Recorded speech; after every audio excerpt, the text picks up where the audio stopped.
స్థానానికి 164 స్థానాలు గెలిపించుకున్నామంటే అది ప్రజలకు తిరుగుబాటు.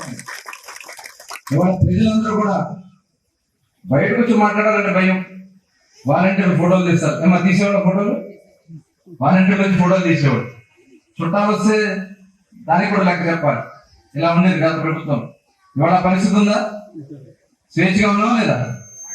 ఇవాళ అందుకే పథకాలు కూడా అప్పుడు మొన్ననే తీసుకుంటూ వస్తున్నాం. సూపర్ 6 కార్యక్రమాలు కూడా వస్తున్నాయి. పెన్షన్ ఇచ్చిన మాట ప్రకారం గతంలో 200 పెన్షన్ 2000 చేసింది ఎవరు? గుర్తుందా? మర్చిపోయారా? చెప్పాలి గట్టిగా. 200 పెన్షన్ 2000 చేసింది ఎవరు? 2000 3000 చేస్తానని చెప్పి వ్యక్తి 5 సంవత్సరాలు చేశాడు. అప్పుడు 200 అప్పుడు 200 అప్పుడు.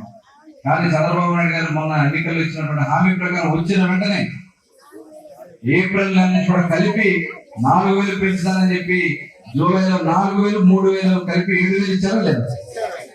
గుర్తుంది? అయ్యి 4000 పెన్షన్ చేసి వారి కష్టాలు ఇబ్బందులు ఉన్నా ఏమా వికలాంగులు కూడా ఇస్తున్నారు కదా, 6000 చేశారు. నిజంగా 100% వాళ్ళు పని చేసుకున్నాడంటే 15,000 రూపాయలు ఇస్తున్నారు మన ప్రభుత్వం. ఇవాళ చాలా కార్యక్రమాలు. మన యువతకు ఉద్యోగాలు లేవు. 5 సంవత్సరాలు ఉద్యోగాలు ఉన్నాయా? చదువుకున్న ఉద్యోగాలు లేవు.